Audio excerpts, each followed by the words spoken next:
What is going on, YouTube? It is your boy Dev. Welcome back to Building Wealth with Dev. Now, guys, today I just want to share a quick little story. So, guys, I want to take you back to last night. And last night was like one of those really good evenings. My wife and I, we got to go out to dinner with some of our best friends. We went to a nice restaurant local to where we live at. I had a delicious salmon dish. It was a great night, great conversation, great fellowship. It was just truly amazing, guys. It was so dope. So it was even doper because we were actually chauffeured. Our best friends decided to drive. His wife doesn't like my driving, so, he drove. So whatever. But anyways, they drove, so they picked us up from the crib and then they dropped us off at the crib after we were all done for the night. So we ended up getting dropped off probably at about 10:30 last night. Now, when we got dropped off, my wife and I, my beautiful wife and I, came in. And we ended up realizing that Dominica had left her phone at the restaurant. So she was like, shoot, where's my phone at? Like, I can't find it. And long story short, we have each other's location. I looked and it was at the restaurant. So, of course, immediately I'm kind of bummed because I'm like, bruh, we just came from the restaurant. What do you mean you left your phone at the restaurant? Like, bruh, like we got to go back out. It's 10:30 at night. I'm tired. I'm going to hop in the shower, hit the sack. I'm not wanting to run around and go to the restaurant again and blah, blah, blah, right? So, anyways, we hopped in the car, right? Just got a new car. I drive that 2023 Subaru WRX. Super fun to drive. Any excuse for me to go for a little cruise. Of course, I'm game. So we ended up hopping in the whip, guys, and we ended up cruising back to the restaurant to get her phone. So she went in, grabbed it. We ended up cruising home. And just as we were about to turn onto our street, my gas light had just came on a couple minutes prior to that. And I was like, let's just run to the gas station. Nobody's probably at the gas station, so I'll be able to just run in, get the gas real quick, fill up the tank, and then head right back home. So I'm coming down this main road, and guys, I was pushing a little bit because, mind you, at this point, it's 11 o'clock at night. Ain't nobody out. So coming down this main road, and I was having a little fun, so I'm like, maybe I'll go to the next gas station, which is just a little bit further down the road. But it was a cop sitting on the side of the road. And, I didn't really know if, he might have saw how fast I was going. So I was like, no, I'm going to stop at this first gas station and just pull in. So I ended up pulling into the gas station, right? So I pull in, and normally I would kind of go away from anywhere where I see any cars. But again, it was kind of laid out. And I was like, I'll just pull in kind of straight ahead from like where I entered through the parking lot. So I pulled straight. And I noticed that it was a car next to me, but I didn't notice it. Like I saw it was a car, but I didn't really see it was a car. So anyways, I hopped out and, as I went to grab my card, it was interesting though. I recently got a promotion kind of at work, right? And I'm putting a lot of miles on my new car due to this new role that I'm going to be doing at my work. So I grabbed the wrong card because normally I would have a particular credit card that I use when I fill up gas in my car. So I immediately scanned the card that, my mentor just told me to use, and it was the wrong card. So I immediately canceled her transaction. And I just was so thankful to God because I said, God, you're really filling up my tank for me. Like, this is so crazy. Like, you're filling up my tank because I had to cancel it to use the company credit card that I'm now to use when I fill up my car because of the new responsibilities that I have for my job, right? So I end up pulling out the card, I end up scanning it, I'm filling up the tank, and I go hop back in the car to sit with my wife and my pup, Benz, right? So we're sitting there, we're just waiting for the car to be filled up. And then I noticed a lady, she was walking from towards the gas station. I can't tell if she was coming from inside the gas station. I know sometimes some of the gas stations, they close the inside at a particular time. So you just have to go outside and like there's a person at a window that you can talk to. So I couldn't tell where she was coming from. I didn't see her, but I saw her as she was walking back towards her car. And her vehicle, it was like one of those really old, like early 2000s type vans. You know what vans I'm talking about, like super old, early 2000s. And, like it looked like it had its day, and it just, it was just an older vehicle. And I explained to my wife, I was like, man, this lady looks like a really nice lady. And, it just seems like, she's out here, it's 11 o'clock at night. She's probably just trying to make a way for her family, right? So I'm not judging a book by its cover by no means, guys. But again, I'm looking at this lady. It looks like she was by herself in this big van in the evening. Like I'm thinking, I don't know what she's out here doing, but she's probably working, because it's 11 o'clock at night as a single lady, what are you doing out kind of, So anyways, I see her go over to the tank and she's filling it up, but her pump stops way before my pump stops. And I'm thinking in my head, like, okay, she probably just put, like what she had or what she was able to put in the tank. And I've been blessed it's only been a couple times in my life where I've ever been at a gas pump and not filled my car up all the way. And that might even be a lie. Like, I don't even know if that's ever been the case, right? Like, if it has been, it's been very rare. I don't want to say that I never was in that situation because, of course, I've struggled with finances before in the past, but I was young. I really wasn't making a lot of money, so things were just a little tight. But I knew that the moment her pump stopped way before mine, she was just putting what she had to be able to put in the tank. So I told my wife, and this is where the storyline gets interesting. I said something that a lot of us say. I was like, man, boo, like, a woman like her, right, that is putting in just, 10, 15, 20, however many bucks into her tank, not filling it up all the way, but just putting it in as much as she could. I was like, man, I would really like to be able to fill, people's tanks up like that from time to time when I see them, if I'm at the gas station or whatever. And she was like, okay, yeah, my wife was like, cool, that's what's up. And then I started thinking to myself, and I was like, wait a minute, I can afford to do this right now. And I'm like, wait a minute. God just filled up my tank for me. I didn't even have to personally pay to fill up my tank in this brand new sports car. I'm like, I'm about to do this right now. So I asked my wife, I said, hey, like, should we, like, is this okay? Like, I know it's kind of weird. It's 11 o'clock. I don't want to start her, but like, can we pay for her gas, right? Like, I'm just like, bruh, like, why not? Like, this excitement of giving just sort of ran through me. And I will say that my wife and I, we're big givers. We give to our church. We give to people that we see that need. Like, if somebody come to us, a lot of times, as long as we got it, like, and it's something that you can tell that people really need it, of course, like, we are givers. We're truly givers. And I feel like that's why God has put us in the position to win, because he knows that winners are going to help people that need the help, right? Whereas, people that are selfish, God's not going to put those resources in your hand. But back to the story. So my wife is like, yeah, why not? Like, just do it. So I was like, all right, cool. So I hop out the car, and this lady was hopping back in her car. She had already closed up her gas cap and everything. So I said, excuse me, ma'am. And she looked around. And mind you, it's 11 o'clock. It's dark. But again, I felt safe because there was a cop right across the street.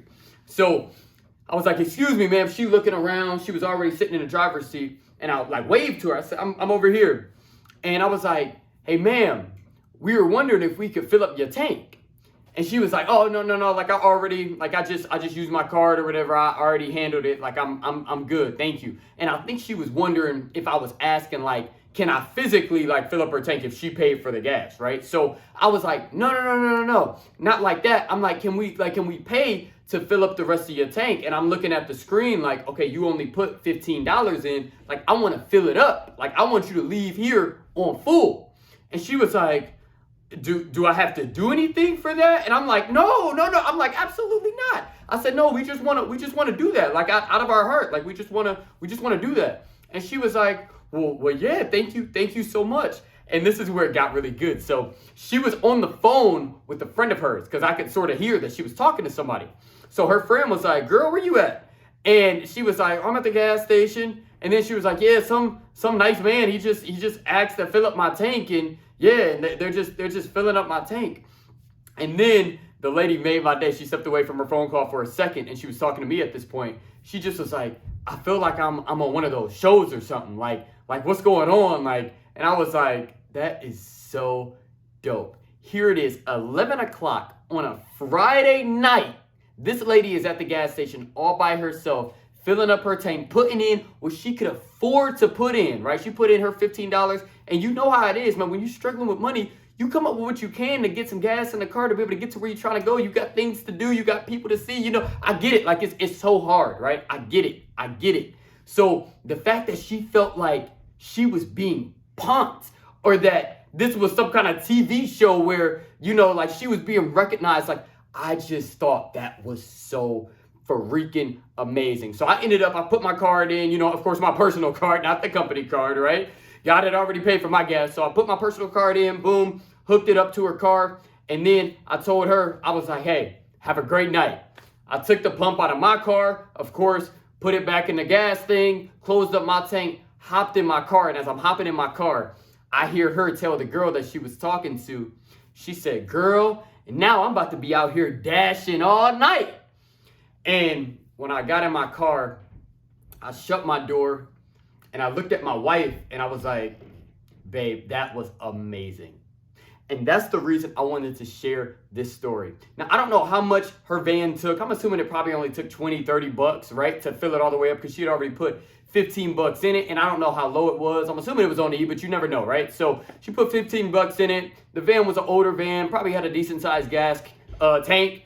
And, we put however much she put in there to leave there on full, right? I haven't seen it show up on my credit card statement yet because, again, it was just last night. But guys, the reason I wanted to share this story is because a lot of times, a lot of us will look at, okay, like, how can I help people? How can I be more of a giver? How can I get in the habit of being more of a giver, helping people and just putting smiles on people's faces and just being a servant of the Lord? And guys, it doesn't take a whole lot. I got more joy out of giving that 20 or 30 bucks last night than I've gotten in any form of seed that I've given in a very long time, because it's something different. Like, it's one thing, when we put our tithe in at church, of course our pastor is gonna do what's best with that money, right? He's gonna help the organizations that our church helps. He's gonna help the members that need help, and that's dope. But a lot of times we don't see firsthand the actual people that we're touching with our finances. But being at that gas station last night and just seeing how happy that lady was just touched my heart. I came home, I was in just such an amazing mood, and I was just so grateful to God that my wife had left her phone at that restaurant. Because if she never would have left her phone at the restaurant, I never would have ended up at that gas station. I'm so grateful to God that cop was sitting right there, so I didn't want to fly past the cop. So I ended up going to the closest gas station. I pulled right in, and I just so happened to pull in next to her. Like, normally I would go away and I'd be like a couple pumps away from anybody, but again, it was middle of the night, it was dark outside, and I was just like, let me just pull here, get some gas real quick. And I just so happened to notice the lady, and I was like, man, like, this was just a surreal experience. So I'm not sharing this story to say, hooray, look at me, like I'm some big giver. Like, no, I'm not. Like, I try to give what we can, but guys, I'm not some huge philanthropist out there, like giving away a ton of money. Like, no. But guys, I just wanted to share a quick story on how we gave just a small seed, but it was a seed to somebody that was so grateful to it. And it was just dope for God to put us in the position to be able to do that. And it doesn't take a whole lot to make someone's day and to change someone's day. I'm hopping back in my car, getting ready to go home. I just came from a beautiful dinner out with friends. I ate good. Now I'm about to go home to my super nice house and chill, take a shower, hop in my warm bed, and go to sleep. And here she is. It's 11 o'clock on a Friday night, about to go DoorDash to be able to provide for her family, right? So guys, we are so blessed, guys. We are so, and I'm not talking me and my wife, I'm talking as a people. Like, we are so blessed, and we have the ability to help people. Even if you don't got a lot of money, guys, you don't need a lot of money to put a smile on somebody's face, right? Pay for the person's stuff behind you in the drive-through line. If you look behind you, you see a bunch of kids, or not even a bunch of kids, just somebody, you know what I'm saying? Like, and you want to be nice to that person. Like, just do something nice for people, man, because there's no better feeling than giving. If you ain't giving, you ain't living, guys. And there is no better feeling of giving. Now, mind you, guys, I told you, I just went out and bought a new car a couple months ago. It was super dope. I'm super happy. Yeah, hooray. Like, it's so amazing. Yes, blah, blah, blah, blah, right? But, guys, when I tell you that experience last night of just filling up a random lady's gas tank and seeing her excitement that somebody had did something nice for her, man, that touched my soul, guys. That's the basis. That's the story of this video. There is no better feeling than giving. My life, guys, I'm so blessed. As you know, my wife and I, we own several rental properties. We own a beautiful home. We have some really nice cars. We have the motorcycles. We live this dream life. We get to travel all the time. Like, guys, we are so blessed. But there is no better feeling than helping somebody else, guys. There's no better feeling than giving, guys. So I want to thank you so much for tuning into this video. Do me a favor. Of course, I want you to subscribe. Of course, I want you to hit the like button. But more importantly, I want you to do something nice for somebody else. Even if you only got $20 left to your name, find a way to take $1 out of that and be a blessing to somebody, because the feeling that you're going to get from being a blessing to somebody is never even going to compare to the feeling that you get that you could buy yourself something, right? Because all of us, we can buy whatever we want, right? Like, it is what it is. Like, you go out and get what you want, but helping somebody is really where it's at, guys. So it's just such a blessing to be in that situation. And again, I just wanted to share my excitement with you. Again, my goal is not saying that, oh man, look at me. Like, no, my goal is not to say, oh, look what I did for somebody. Like, no, that's not what I'm saying. But I wanted to share this video to share the excitement that experience gave me, guys. So thank you so much for tuning in to another video. Always remember, when the God we serve is in it, there is no limit, guys. Your dream life is out there. You just got to find a way to go get it. We'll see y'all in the next video. Peace.